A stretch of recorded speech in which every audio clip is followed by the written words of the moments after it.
చిన్న చిన్న పాదం సింగార. Om Shri Sai Ram. Invoking the divine grace of Bhagavan for the initiation of offering of Sai Paduka Pujas leading to his 100th birthday. The puja procedure has been adapted from the book Sri Satya Sai Paduka Puja, compiled by the spiritual wing of Sri Satya Sai Central Organization, Singapore. We are thankful and grateful for this wonderful compilation which has inspired us to do this puja on a regular basis. Swami, with utmost gratitude, love and devotion, we pray you to bless this humble initiative of ours to be offered at your divine lotus feet. Jai Sai Ram. அருள் சுரக்கும் பாதம் ஐயன் மலர் பாதம்.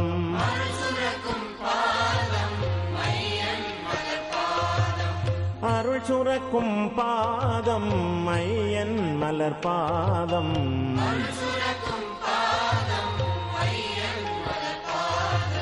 சின்ன சின்ன பாதம் சிங்கார பாதம்.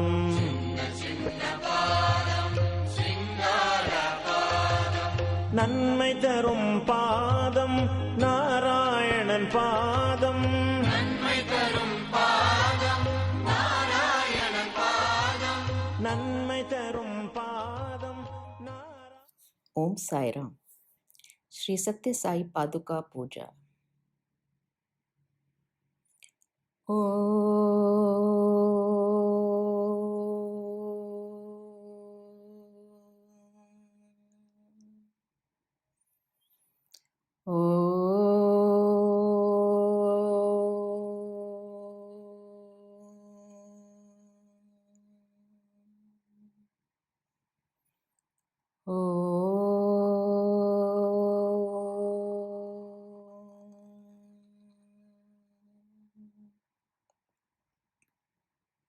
वक्रतुंड महाकाय सूर्यकोटि समप्रभा निर्विघ्नं कुरु मे देवा सर्वकार्येषु सर्वदा. गुरुर्ब्रह्मा गुरुर्विष्णु गुरुर्देवो महेश्वरः.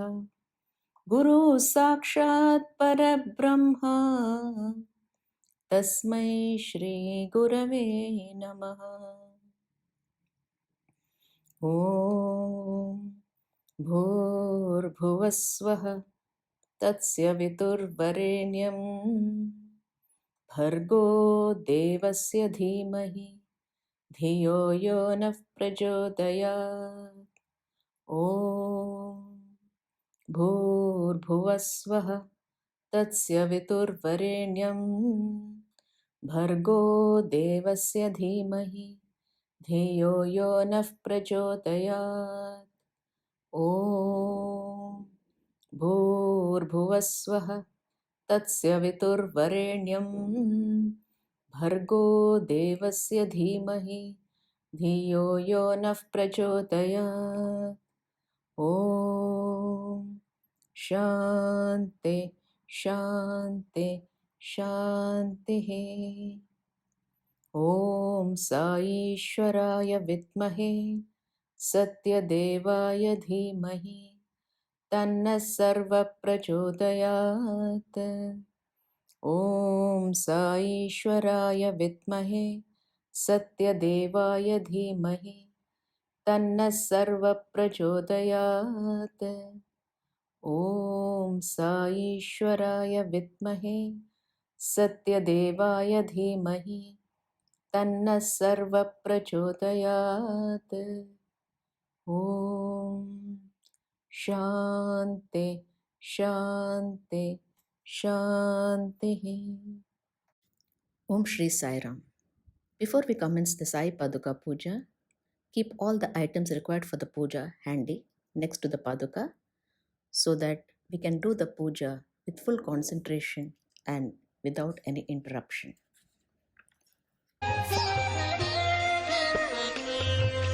చిన్న చిన్న పాదం సింగార పాదం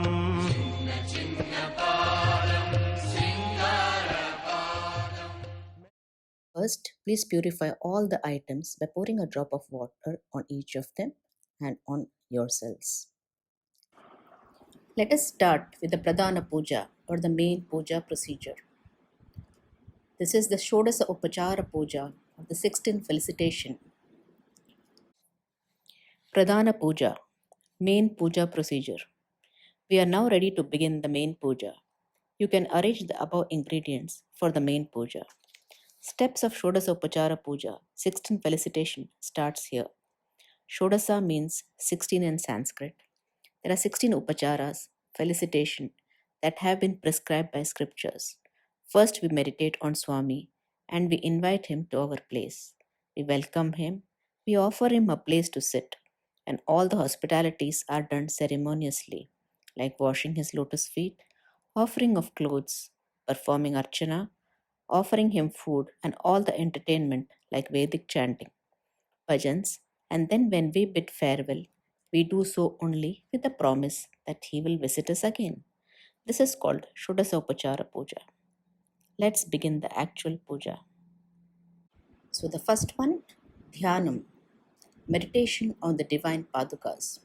Let us meditate on Swami's form, which we are going to worship, and feel his presence while reciting Sai Guru Shlokam.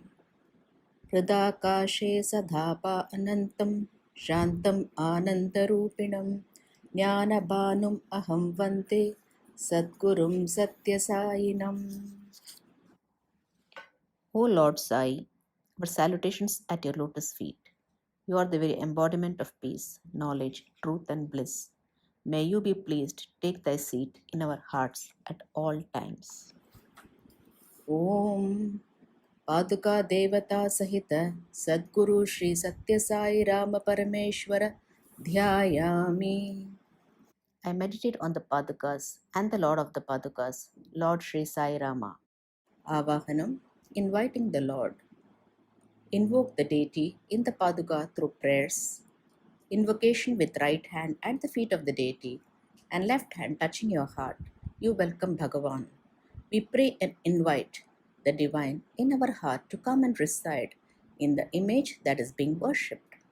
Om Shri Satya Sai Rama Parameshwara Paduka Devata Avahayami. Sainatha Bhagavan Agaccha Agaccha.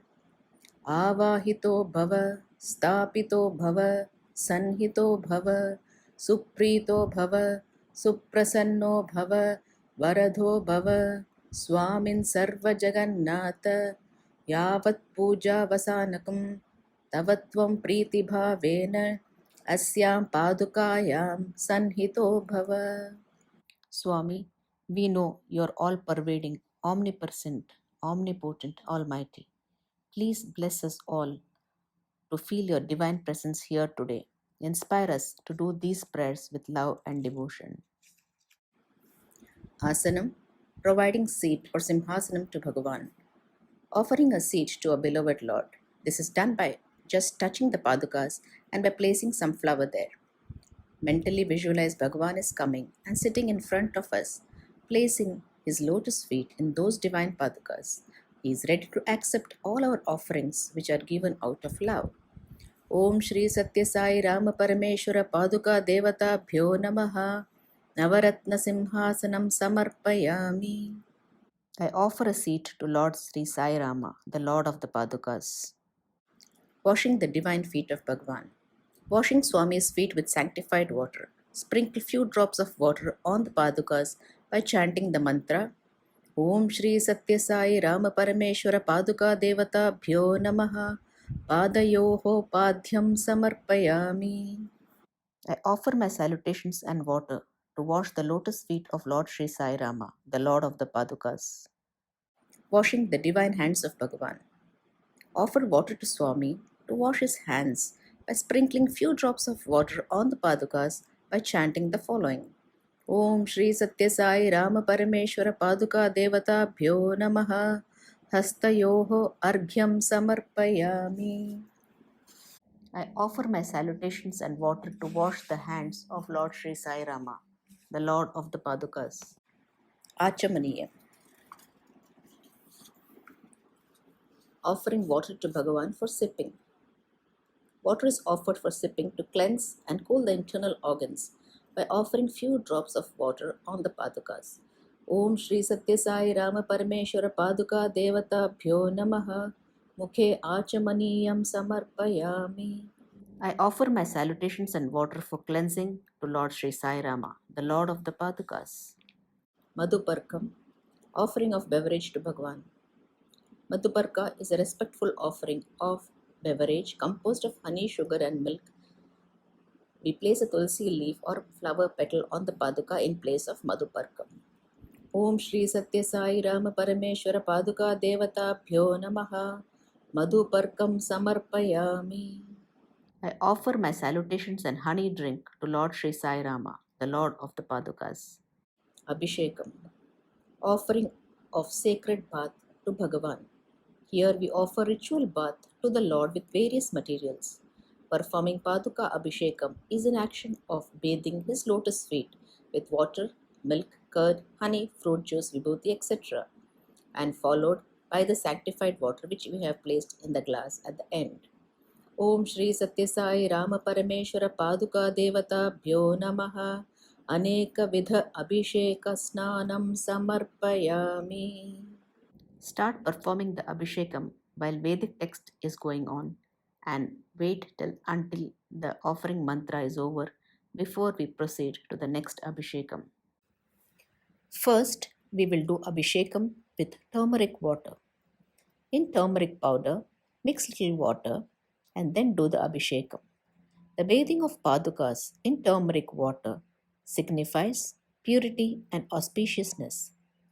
Turmeric has natural disinfectant qualities. ॐ सहस्रशीर्षा पुरुषः सहस्राक्षः सहस्रपात् स भूमिं विश्वतो भृत्वा अत्यतिष्ठद्दशाङ्गुलं पुरुष एवेदगुं सर्वं यद्भूतं यच्च भव्यं उतामृतत्वस्येषानः यदन्नेनातिरोहति एतावानस्य महिमा अतो ज्यायागुश्च पूरुषः पादोऽस्य विश्वाभूतानि त्रिपादस्यामृतं दिवि त्रिपादूर्ध्व उदयित्पुरुषः पादोऽस्येहा भवात् पुनः तदो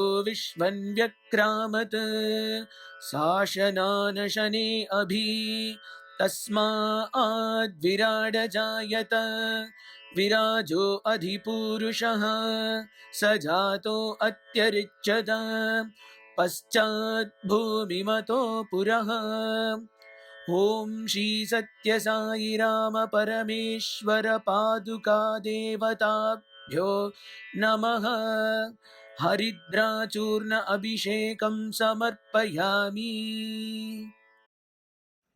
Milk. Milk represents purity.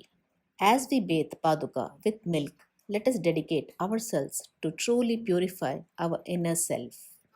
यत् पुरुषेण हविषा देवा यज्ञमतन्वत वसन्तो अस्यासीदाज्यं ग्रीष्मयुग्मः शरद्धविः सप्तास्यासन् परिदयः त्रिसप्तसमिदः कृताः देवा यद्यज्ञं तन्वानाः अबध्नन् पुरुषं पशुं तैयज्ञं बर्हिषि प्रोक्षन् पुरुषं जातमग्रतः.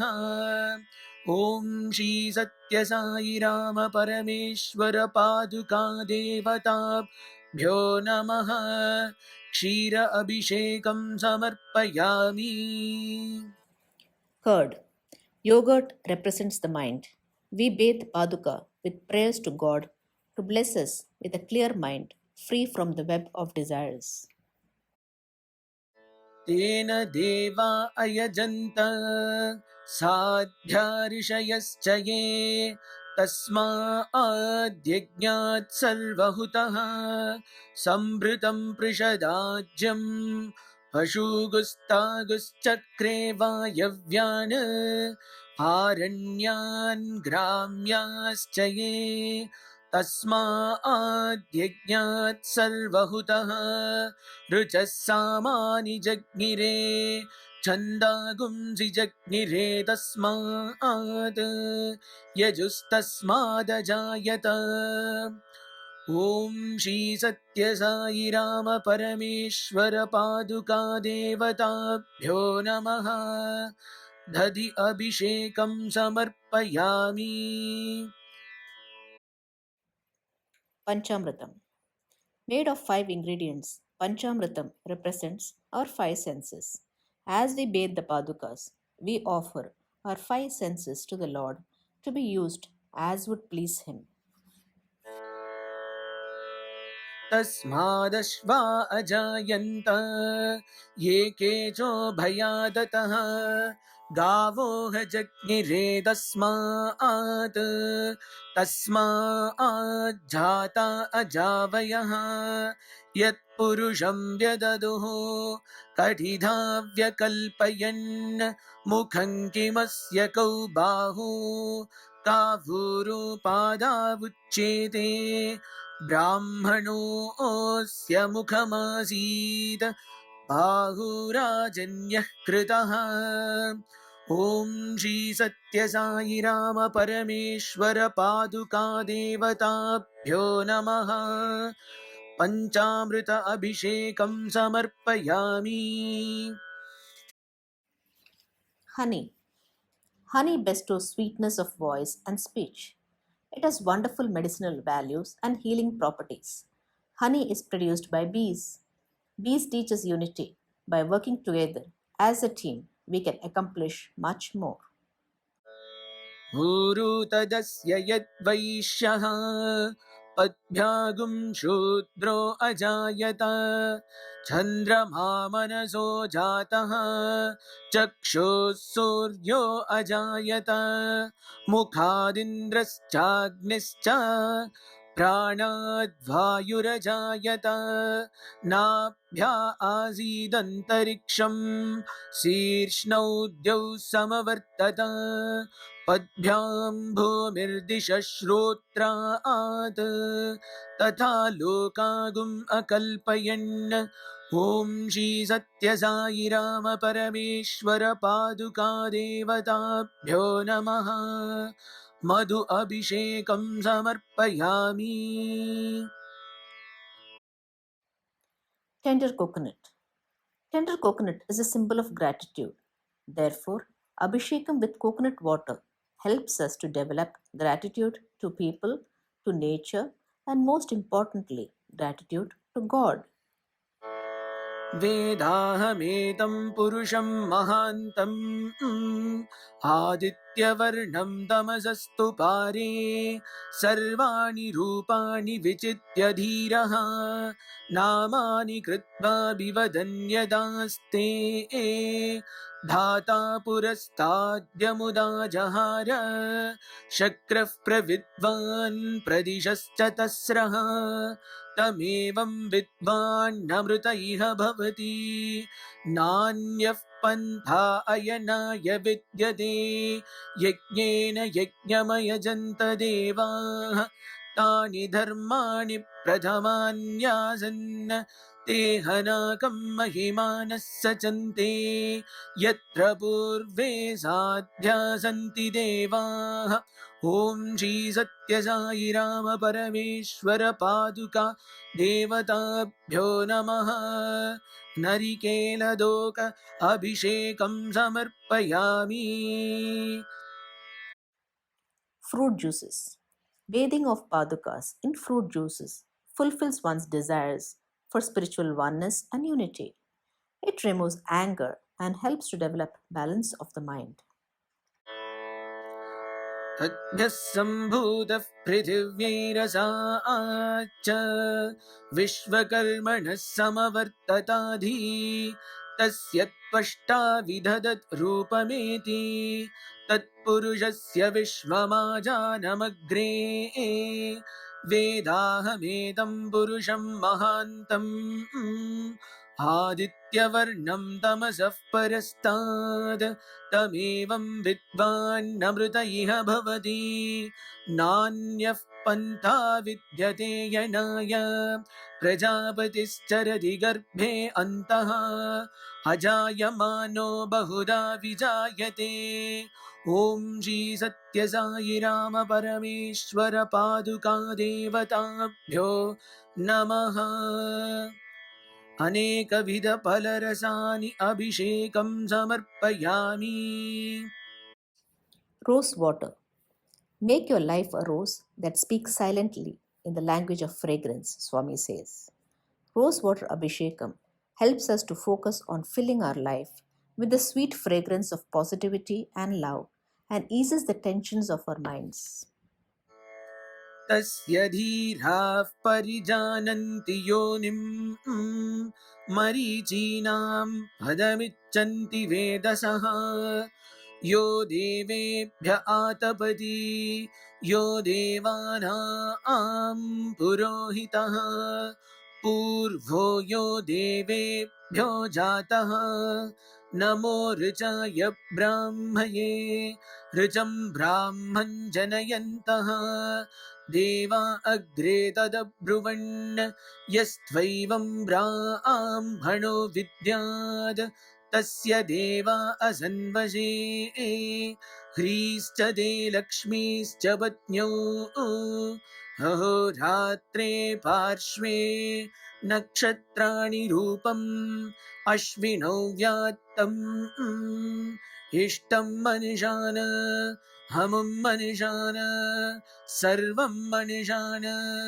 ॐ श्री सत्य साई राम परमेश्वर पादुका देवताभ्यो नमः। सुगन्धोदक अभिषेकं समर्पयामि। Vibhuti. The bathing of Padukas in Vibhuti inspires devotees to be detached and to place a ceiling on desires. With Vibhuti, we symbolically burn our vices and bad habits and offer them to God, allowing us to become pure in thought, word, and deed.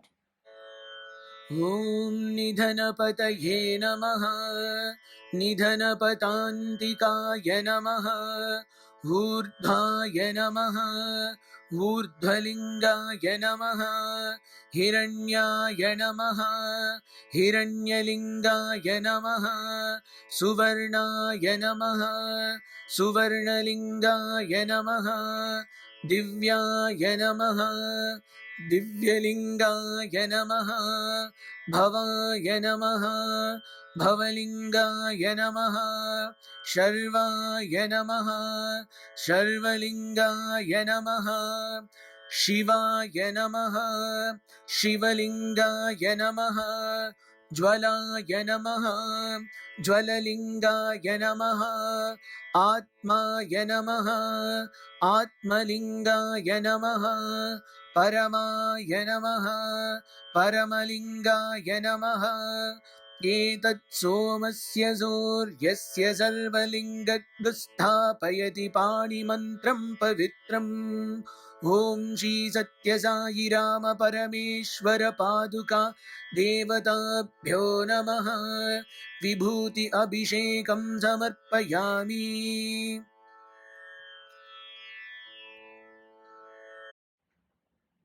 Kalasha Tirtham. After these abhishekams, we bathe Padukas with sanctified plain water. Kalasha Tirtham, or sanctified water from the glass. सद्यो जातं प्रपद्यामि सद्यो जाताय वै नमो नमः भवे भवेनाति भवे भवस्व मां भवोद्भवाय नमः वामदेवाय नमो ज्येष्ठाय नमः श्रेष्ठाय नमो रुद्राय नमः कालाय नमः कलविकरणाय नमो बलविकरणाय नमो बलाय नमो बलप्रमथनाय नमः सर्वभूतदमनाय नमो मनोन्मनाय नमः अघोरेभ्योऽथ घोरेभ्यो घोरघोरतरेभ्यः सर्वेभ्यः सर्वशर्वेभ्यो नमस्ते अस्तु रुद्ररूपेभ्यः तत्पुरुषाय विद्महे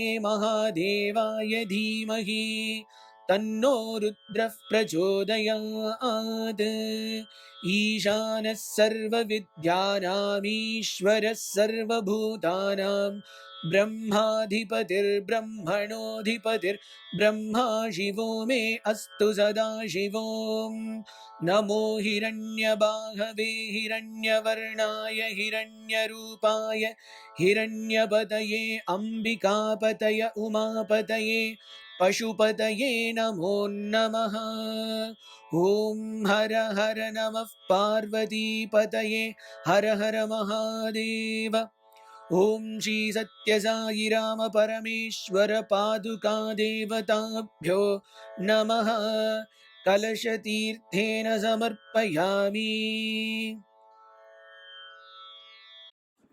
You can sip the holy Abhishekam water by chanting this mantra. Guru Padodakam. अज्ञानमूलहरणं जन्मकर्मनिवारणं ज्ञानवैराग्यसिद्ध्यर्थे गुरुपादोदकं बिबेत् ॐ शान्ति शान्ति शान्तिः. The meaning of Guru Padodaka mantra. One should drink the feet, washed water of the Guru for uprooting of ignorance to end the cycle of karma, birth, death, etc., and for the attainment of dispassion and knowledge of the self. Now you can transfer the Abhishekam water to any container, and any leftover water shall be poured at the root of any plants. Leftover water should not be wasted since it is very sacred. Now we wipe the padukas with a towel or tissue and place them on the pedestal. While you are doing this, bhajans can be sung. After this chanting, we start decorating and offering flowers to Sri Sai Padukas. गणेशचरणं परमपावनं सत्यसायिनं गजाननं गणेशचरणं परमपावनं सत्यसायिनं गजाननं नित्यस्मरणं परमपावनं सत्यसायिनं गजाननं नित्यस्मरणं परमपावनं सत्यसायिनं गजाननं सद्गुरुचरणं परमपावनं सत्यसायिनं गजाननं सद्गुरुचरणं परमपावनं सत्यसायिनं गजाननं भवभयहरणं परमपावनं सत्यसायिनं गजाननं भवभयहरणं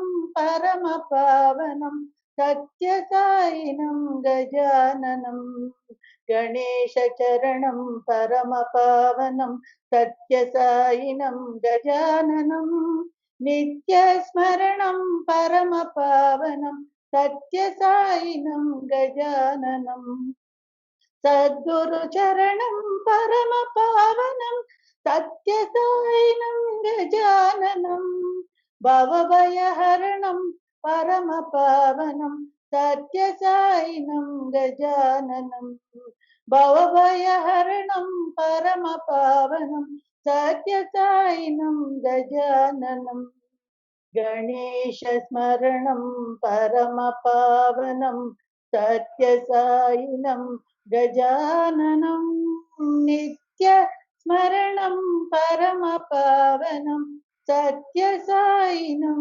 गजाननं. After the decoration is done, you do the Achamaniyam. Sprinkle a few drops of water on the padukas. Om Shri Satya Sai Rama Parameshwara Paduka Devatabhyo Namaha. Snanantaram Sudhav Achamaniyam Samarpayami. Vastram, offering of clothes. The cloth can then be placed below the padukas, or flower or akshadai can be offered in place of clothes. Om Shri Satya Sai Rama Parameshwara Paduka Devatabhyo Namaha. Vastrat Akshatan Samarpayami. I offer my salutations and akshatan in place of cloth to Lord Sri Sai Rama, the Lord of the Padukas. Yagyopavitam. Investure of the sacred thread is offered. The sacred thread can be placed on the padukas, or flowers or akshadai can be offered in place of the thread. Om Shri Satya Sai Rama Parameshwara Paduka Devatabhyo Namaha. Yagyopavitartha Akshatan Samarpayami. I offer my salutation and akshatan in place of the sacred thread to Lord Sri Sai Rama, the Lord of the Padukas.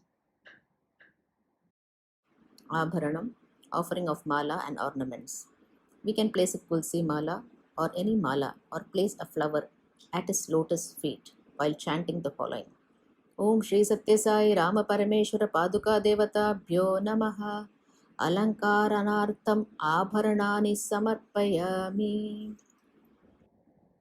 I offer my salutations and ornaments to Lord Sri Sai Rama, the Lord of the Padukas.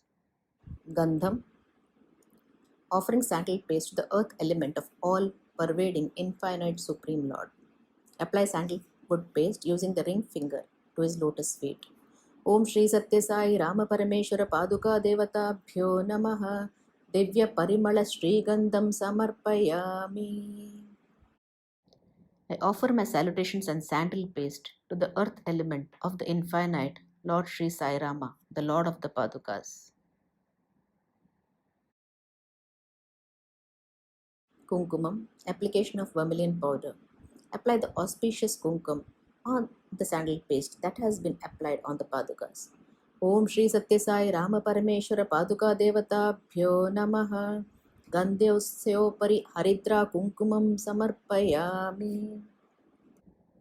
I offer my salutations and turmeric based kumkum to Lord Sri Sai Rama, the Lord of the Padukas. Akshata, offering yellow rice mixed with turmeric powder. Om Shri Satya Sai Rama Parameshwara Paduka Devatabhyo Namaha. Akshatan Samarpayami. I offer my salutations and akshatan to Lord Sri Sai Rama, the Lord of the Padukas. Pushpa Malika, offering flowers to the space element of the all-pervading infinite Supreme Lord. Om Shri Satya Sai Rama Parameshwara Paduka Devatabhyo Namaha. Pushpani Samarpayami. Pushpai Pujayami. I offer my salutations and worship to Lord Sri Sai Rama, the Lord of the Padukas, with flowers. Archanam, offer flowers of various types or yellow rice to the Padukas while chanting of his 108 holy names. When we chant Satya Sai Pada Ashtotram, offer flower or akshada while chanting Sai Padam. Shri Satya Sai Paduka Ashtotram. Om Shri Sai Padam Padam Sai Padam. Om Shri Sai Punya Padam Sai Padam. Om Shri Sai Pavana Padam Sai Padam. Om Shri Sai Sharanam Sharanam Sai Padam. Om Shri Sai Papanashanam Sai Padam. Om Shri Sai Mangalakaranam Sai Padam. Om Shri Sai Dukkaharanam Sai Padam. Om Shri Sai Dukkashamanam Sai Padam. Om Shri Sai Bhavabhayaharanam Sai Padam. Om Shri Sai Mokshapradanam Sai Padam. Om Shri Sai Rakshakaranam Sai Padam. Om Shri Sai Shakshatkaram Sai Padam. Om Shri Sai Sankataharanam Sai Padam. Om Shri Sai Samshaharanam Sai Padam. Om Shri Sai Mokshadayakam Sai Padam. Om Shri Sai Baba Padam Sai Padam. Om Shri Sai Satyaswarupam Sai Padam. Om Shri Sai Dharmavardhanam Sai Padam. Om Shri Sai Premaswarupam Sai Padam. Om Shri Sai Premakaram Sai Padam. Om Shri Sai Shantidayakam Sai Padam. Om Shri Sai Abhayapradanam Sai Padam. Om Shri Sai Premavataram Sai Padam. ఓం శ్రీ సాయి సర్వశక్తం సాయి పాదం. ఓం శ్రీ సాయి మహేశ్వర రూపం సాయి పాదం. ఓం శ్రీ సాయి పావన రూపం సాయి పాదం. ఓం శ్రీ సాయి అభయప్రదాయకం సాయి పాదం. ఓం శ్రీ సాయి శక్తిప్రదాయకం సాయి పాదం. ఓం శ్రీ సాయి శక్తి ప్రదానం సాయి పాదం. ఓం శ్రీ సాయి ఆనందదాయకం సాయి పాదం. ఓం శ్రీ సాయి ఆశ్రితవత్సలం సాయి పాదం. ఓం శ్రీ సాయి లోకభరితం సాయి పాదం.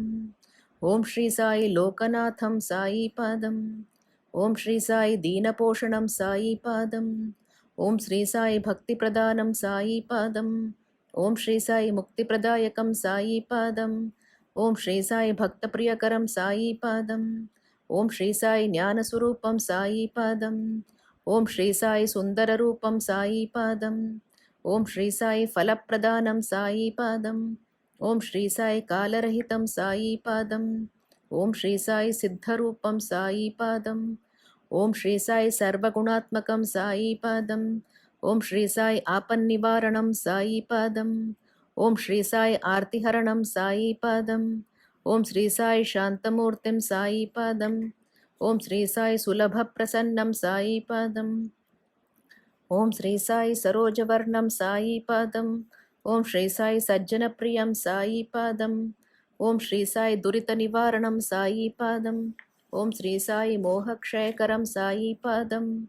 ఓం శ్రీ సాయి పుణ్యదర్శనం సాయి పాదం. ఓం శ్రీ సాయి మోహన దృశ్యం సాయి పాదం. ఓం శ్రీ సాయి క్రోధశమనం సాయి పాదం. ఓం శ్రీ సాయి ఆనందరూపం సాయి పాదం. ఓం శ్రీ సాయి పరమానందరూపం సాయి పాదం. ఓం శ్రీ సాయి బ్రహ్మానందరూపం సాయి పాదం. ఓం శ్రీ సాయి శోక వినాశనం సాయి పాదం. ఓం శ్రీ సాయి కోప వినాశనం సాయి పాదం. ఓం శ్రీ సాయి ప్రేమభరితం సాయి పాదం. ఓం శ్రీ సాయి దేవరూపం సాయి పాదం. ఓం శ్రీ సాయి దేవీ రూపం సాయి పాదం. ఓం శ్రీ సాయి శాంతమనోహరం సాయి పాదం. ఓం శ్రీ సాయి నయన మనోహరం సాయి పాదం. ఓం శ్రీ సాయి కీర్తి ప్రదానం సాయి పాదం. ఓం శ్రీ సాయి ప్రాతస్మరణం సాయి పాదం. ఓం శ్రీ సాయి ప్రాతదృశ్యం సాయి పాదం. ఓం శ్రీ సాయి కర్మ నివారణం సాయి పాదం. ఓం శ్రీ సాయి ధర్మ సంరక్షితం సాయి పాదం. ఓం శ్రీ సాయి దారిద్ర్య శమనం సాయి పాదం. ఓం శ్రీ సాయి నయన పీయూషం సాయి పాదం. ఓం శ్రీ సాయి ఆర్తిదాయకం సాయి పాదం. ఓం శ్రీ సాయి అర్థిప్రదాయకం సాయి పాదం. ఓం శ్రీ సాయి అనాథనాథం సాయి పాదం. ఓం శ్రీ సాయి కలుష విదూరం సాయి పాదం. ఓం శ్రీ సాయి కారుణ్యకారణం సాయి పాదం. ఓం శ్రీ సాయి కోమళ దృశ్యం సాయి పాదం. ఓం శ్రీ సాయి కమనీయ దృశ్యం సాయి పాదం. ఓం శ్రీ సాయి స్వామి పాదం సాయి పాదం. ఓం శ్రీ సాయి సర్వపాదం సాయి పాదం. ఓం శ్రీ సాయి సుఖకర దృశ్యం సాయి పాదం. ఓం శ్రీ సాయి పుణ్యఫలితం సాయి పాదం. ఓం శ్రీ సాయి ఫలప్రదానం సాయి పాదం. ఓం శ్రీ సాయి శకటాసురమర్దనం సాయి పాదం. ఓం శ్రీ సాయి శ్యామళ కోమళం సాయి పాదం. ఓం శ్రీ సాయి కామిత ఫలితం సాయి పాదం. ఓం శ్రీ సాయి అగణిత గుణకరం సాయి పాదం. ఓం శ్రీ సాయి అనుపమరసకరం సాయి పాదం. ఓం శ్రీ సాయి కుంకుమ శోభితం సాయి పాదం. ఓం శ్రీ సాయి సంకటమర్దనం సాయి పాదం. ఓం శ్రీ సాయి మంగళరూపం సాయి పాదం. ఓం శ్రీ సాయి మంగళకారణం సాయి పాదం. ఓం శ్రీ సాయి సరోజవర్ణం సాయి పాదం. ఓం శ్రీ సాయి వారిజ శోభితం సాయి పాదం. ఓం శ్రీ సాయి అల్లాపాదం సాయి పాదం. ఓం శ్రీ సాయి ఈశ్వరపాదం సాయి పాదం. ఓం శ్రీ సాయి ఏషుపాదం సాయి పాదం. ఓం శ్రీ సాయి జురాష్ట్రపాదం సాయి పాదం. ఓం శ్రీ సాయి బుద్ధపాదం సాయి పాదం. ఓం శ్రీ సాయి నానకపాదం సాయి పాదం. ఓం శ్రీ సాయి అభీష్టప్రదాతం సాయి పాదం. ఓం శ్రీ సాయి శాశ్వత సౌఖ్యం సాయి పాదం. ఓం శ్రీ సాయి పుష్పపాదం సాయి పాదం. ఓం శ్రీ సాయి కమనీయ సుగమం సాయి పాదం. ఓం శ్రీ సాయి కలిమల భంజనం సాయి పాదం. ఓం శ్రీ సాయి కలియుగ వరదం సాయి పాదం. ఓం శ్రీ సాయి పర్తిపురీషం సాయి పాదం. ॐ श्री साई पदं शाश्वत आनन्ददायकपदं साई पदम्. Jai Vijayi Bhava Shloka. This is a beautiful and lilting, melodious verse in praise of Lord Sai. It is a prayer conveying the desire of Baba's devotees that he reside permanently at the sacred place, Puttaparthi, to bless generations of his devotees, and that his holy feet remain in undiminished effulgence for millions and millions of years to come. This prayer enumerates his glories and victories. May the glory of our Lord Sai reach far and wide and stay alive for all times to come and even beyond.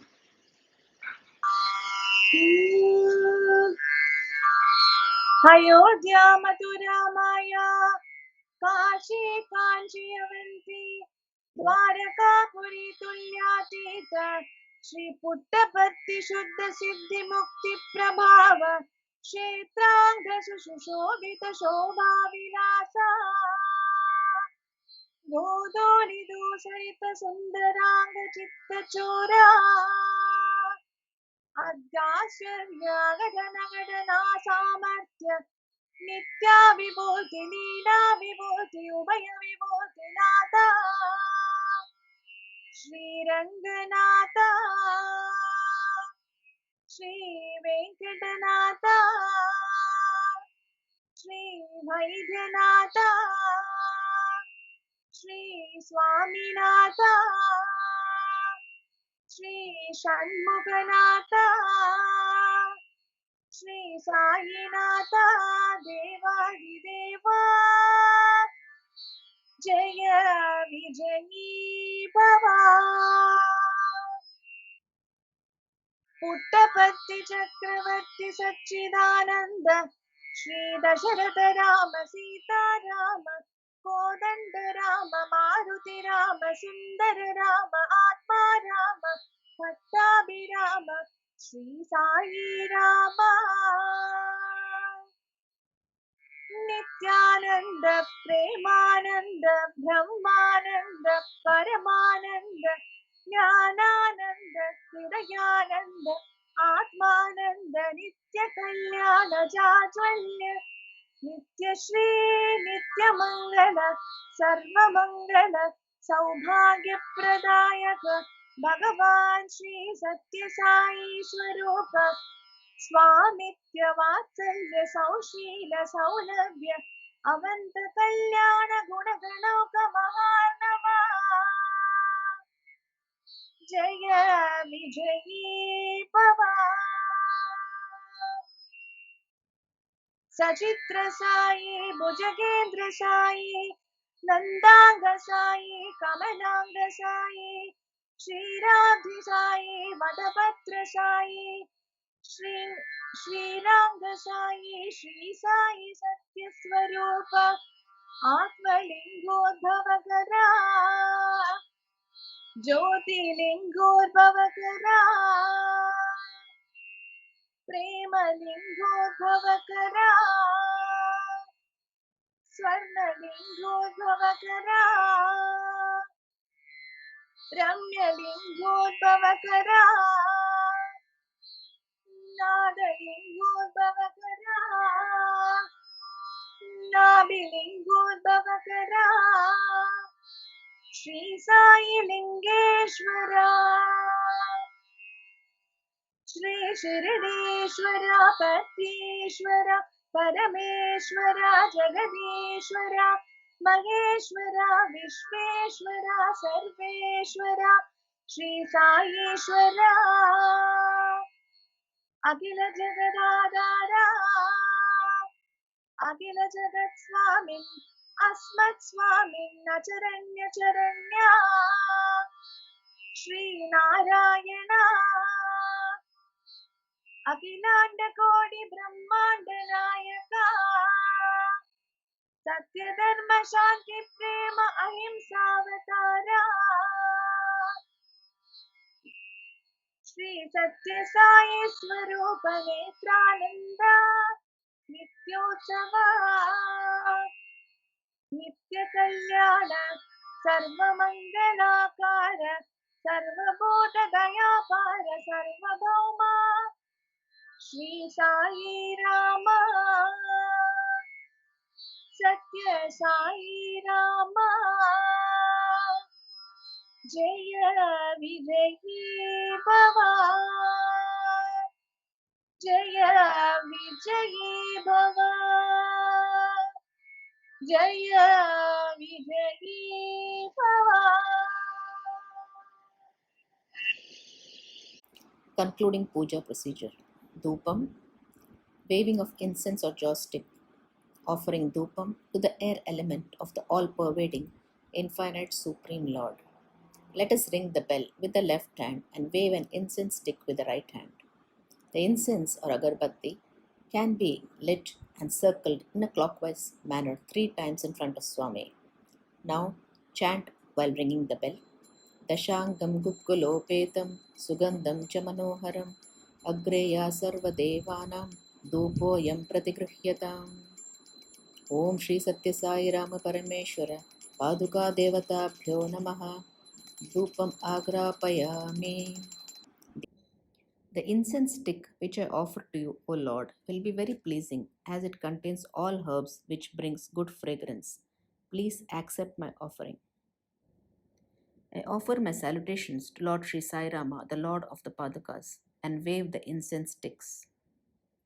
Deepam, lighting of lamp, offering Deepam to the fire element of the all-pervading infinite Supreme Lord. Ring the bell and show the lit lamp to the divine Padukas. Waving of lamp in front of the deity as an offering is to witness the glory of the deity in the light of the lamp. We will chant the mantra while ringing the bell. साज्यं प्रवृत्तिर्संयुक्तं वहीनायोजितं मया गृहाणां मङ्गलं द्वीपं त्रैलोक्यतिमिरापः. The cotton threads, wicks dipped in ghee, clarified butter are lit by me. Please accept this Mangala Deepam. O Lord, you are the remover of darkness of all the 3 worlds. Please accept my offering. Om Shri Satya Sai Rama Parameshwara Paduka Devatabhyo Namaha. Deepam Darshayami. I offer my salutations to Lord Sri Sai Rama, the Lord of the Padukas, and show you the light. Offering of cooked food or fruits or both to the deity. Offering Naivedyam to the water element of all-pervading infinite Supreme Lord. Put tulasi leaves on the Naivedyam. Close your eyes and offer to Bhagwan with full of love. Ring the bell with the left hand and sprinkle water around the Naivedyam with the right hand, saying the Gayatri Mantra. Om Bhurvasvaha Tatsavidurvarenyam Bhargo Devasya Dhimahi Deyo Yo Na Prajodayat. Om Deva Savitaha Prasuva Satyam Tvattena Parishchami Amritamastu Amritopastat Namase. Then ring the bell with the left hand and wave the right hand as if you are feeding prasadam to Bhagavan while chanting the mantra. Pranaya swaha, apanaya swaha, vyanaya swaha, udanaya swaha, samanaya swaha, brahmane swaha. I pay homage to that 5 vital airs, prana, that are responsible for maintaining the health of the body. They convert inhaled air and ingested food into the energy required for the healthy and harmonious functioning of the body. I offer these forces back to the source, Brahman. May I be united with Brahman, the Supreme One, and become immortal. Om Shri Satya Sai Rama Parameshwara Paduka Devatabhyo Namaha. Amrita Mahanaivedyam Nivedayami Nivedantara Achamaniyam Samarpayami. Then chant while offering water to the Lord to drink. Madhye Madhye Amritapaniyam Samarpayami. Amritapida Namase.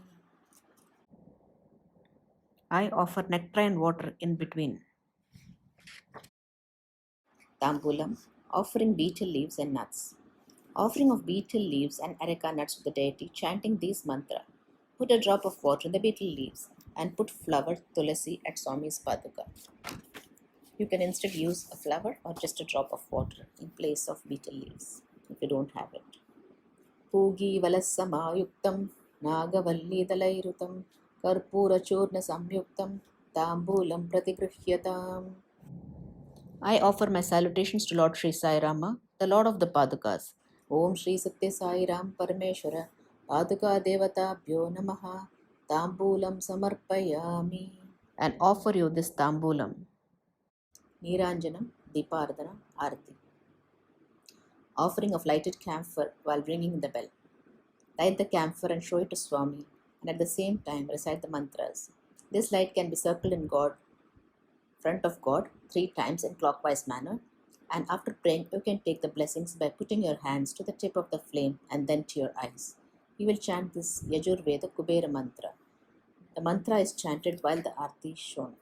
Om Rajadirajaya Prasahya Sahine Namo Vayam Vai Shravanaya Kurmahe Same Kamakaya Mahyam Kameshwaro Vai Shravano Dadatu Kuberaya Vai Shravanaya Maharajaya Namaha. Karpura Niranjanam Standarshayami Samsarvatmane Sarva Upachara Pujam Samarpayami. Our salutations to Kubera, who is also called Vaishravana, the King of Kings. Our salutations to all the Devas, to whom we show the lighted camphor or deepam. We offer all the welcoming puja services at the lotus feet of our Supreme Lord. We pray to the Supreme, the fulfiller of desires, to grant us those desires that will help us for our highest good. Let Kubera and Ishvara give us all prosperity and auspiciousness. Please accept this Mangala Deepam and bless us all. Mangalam. Mangalam Gurudevaya, Mangalam Jnanadayine, Mangalam Parthivasaya, Mangalam Satyasayine. Victory to the Lord of the Universe, Lord Satyasai, who destroys grief, evil, and miseries of life, and who guards and protects devotees. Victory to the Lord of Lords, Lord of Parthi. जय जय मंगल साई नमो जय जय मंगल साई नमो जय पतीश्वर साई नमो जय पतीश्वर साई नमो जय जय मंगल साई नमो शिव शक्तीश्वर साई नमो शिव शक्तीश्वर साई नमो श्री शैलेश्वर साई नमो श्री शैलेश्वर साई नमो जय जय मंगल साई नमो जय पतीश्वर साई नमो जय जय मंगल साई नमो शिव शक्तीश्वर साई नमो श्री शैलेश्वर साई नमो श्री शैलेश्वर साई नमो जय जय मंगल साई नमो. Mantra Pushpam, offering flowers to Bhagwan. This mantra denotes how water is the basis for fire, air, sun, moon, stars, clouds, and seasons. Deeper meaning. Water here refers to the divine love. Love is the water of life. God is love. Love is God. Flower refers to the spiritual heart. This flower will never fade away. Knowing this, we can express the often repeated lines in the chant as only one who knows the source of love, God, attains that source, God. The stanzas in Mantra Pushpam are based on the truth of creation. They explain that from the self emerged the sky, from the sky came air, from air came fire, from the fire came water, and from water emerged the earth. The source of all elements is the self, Atma itself. This mantra is chanted during floral offering.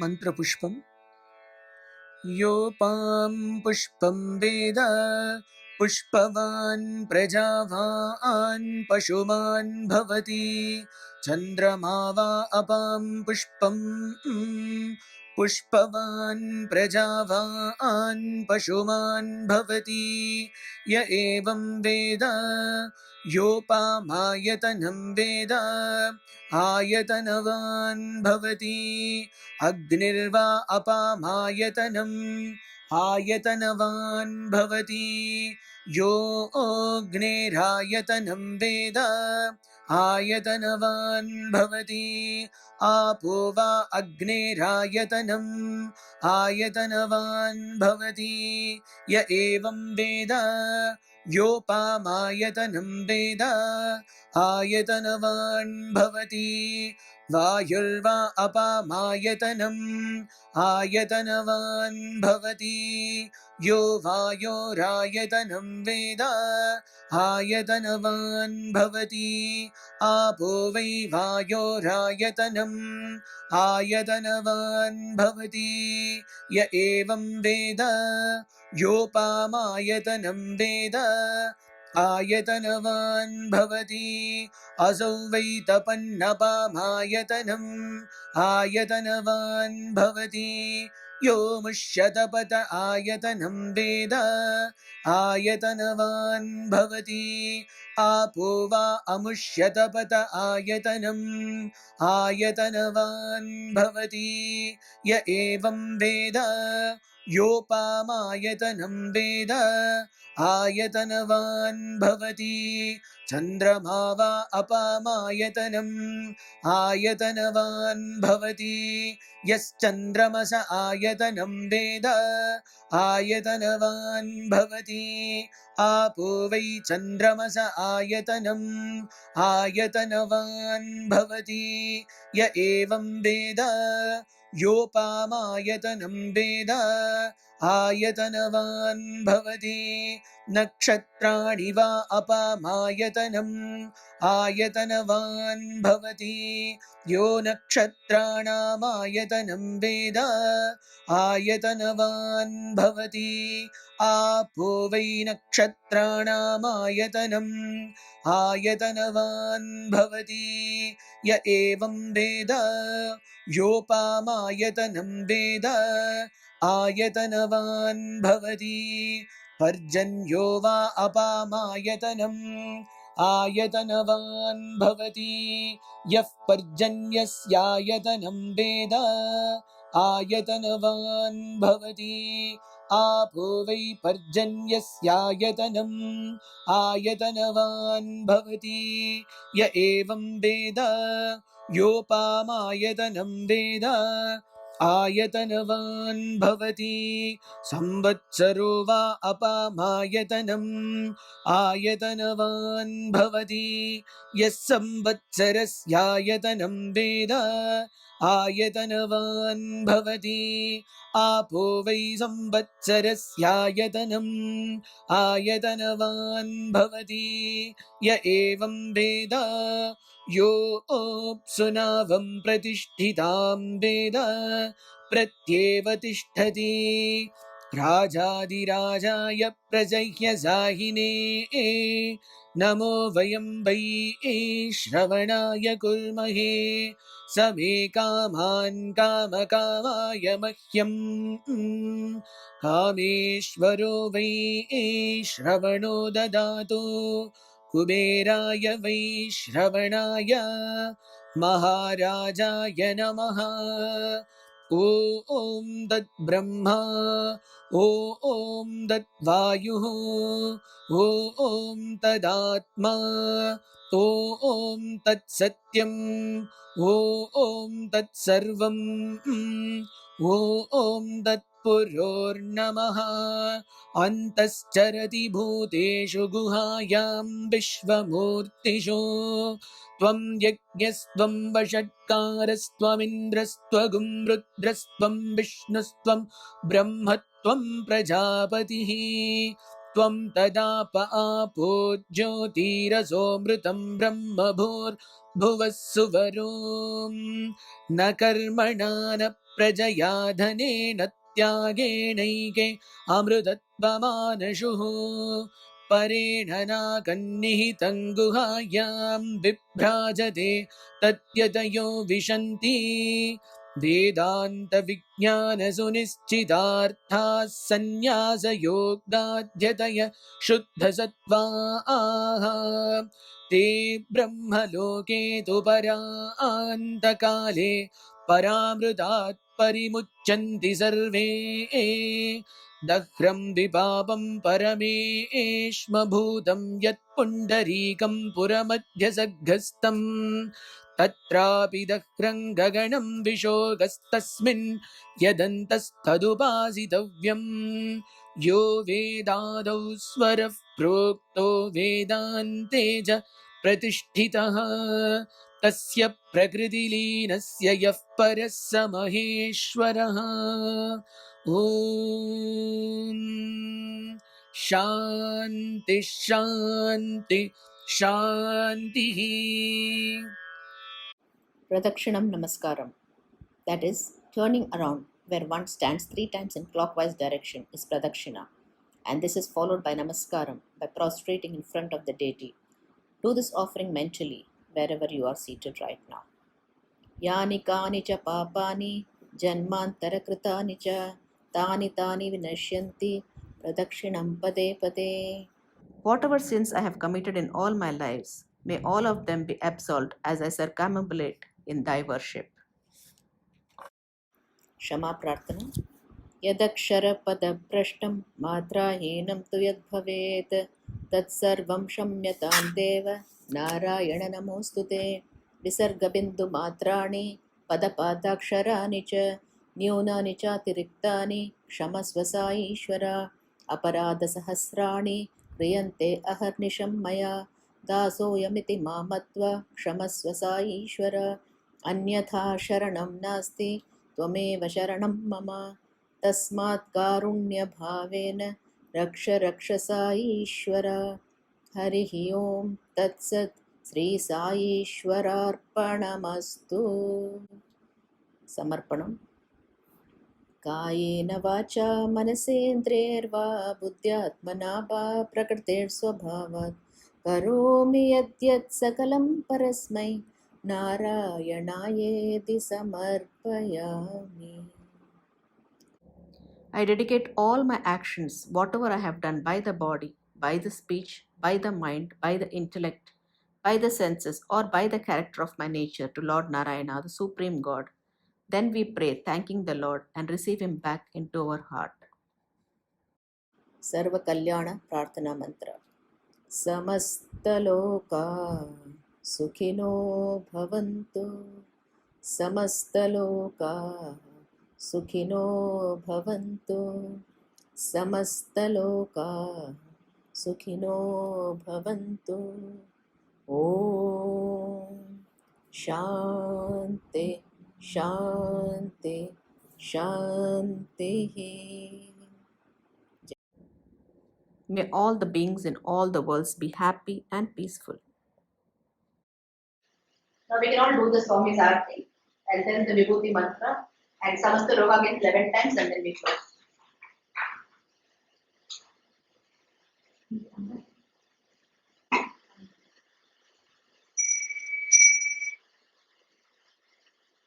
Om Jai Jagadish Hare Swami Satya Sai Hare Bhakta Jana Samrakshaka Bhakta Jana Samrakshaka Parti Maheshwara Om Jai Jagadish Hare Shashivardhana Sridhara Sarva Pranapate Swami Sarva Pranapate Ashrita Kalipala Krita Ashrita Kalipala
जय सद्गुरुदेव। ओम शांति शांति शांति।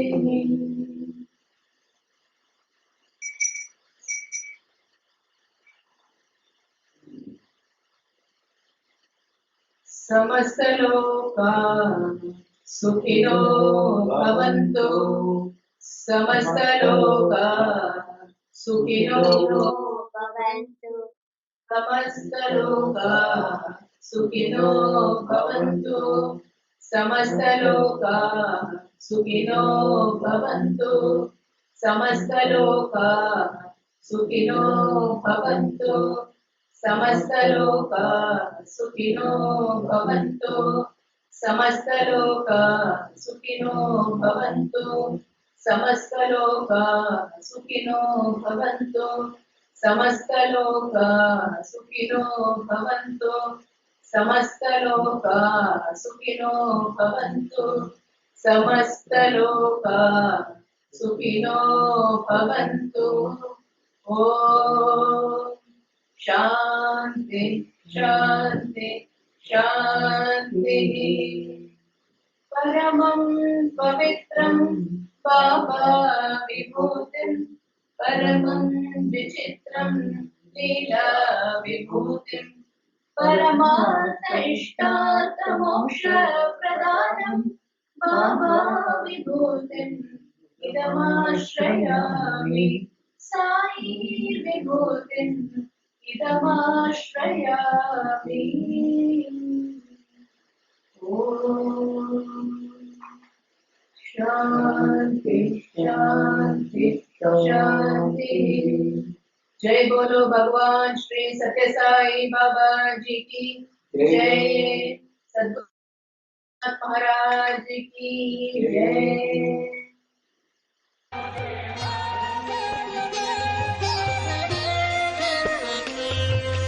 சின்ன சின்ன பாதம் சிங்கார பாதம்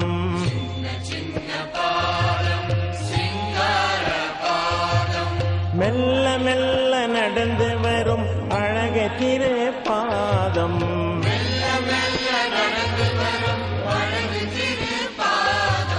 சின்ன சின்ன பாதம் சிங்கார பாதம்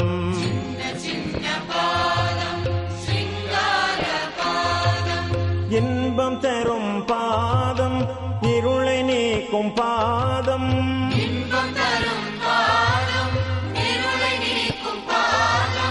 அருள் சுரக்கும் பாதம் ஐயன் மலர் பாதம்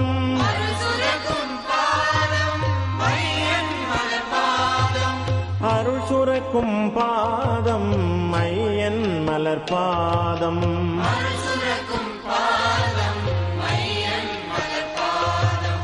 அருள் சுரக்கும் பாதம் ஐயன் மலர் பாதம்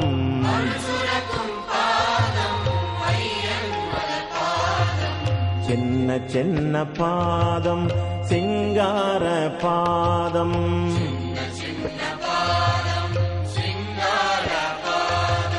நன்மை தரும் பாதம் நாராயணன் பாதம் நன்மை தரும் பாதம்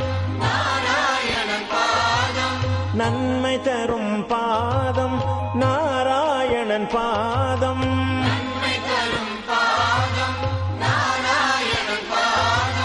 நம்பிடுவோர் மனம் குளிர நாடி வரும் பாதம்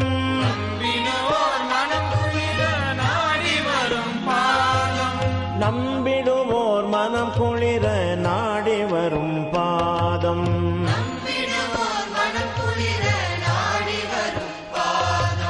நம்பிடுவோர் மனம் குளிர நாடி வரும் பாதம்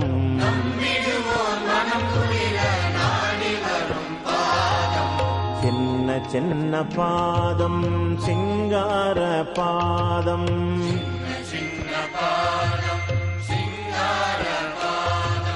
ராமரணிந்த பாதம் பரதன் சுமந்த பாதம்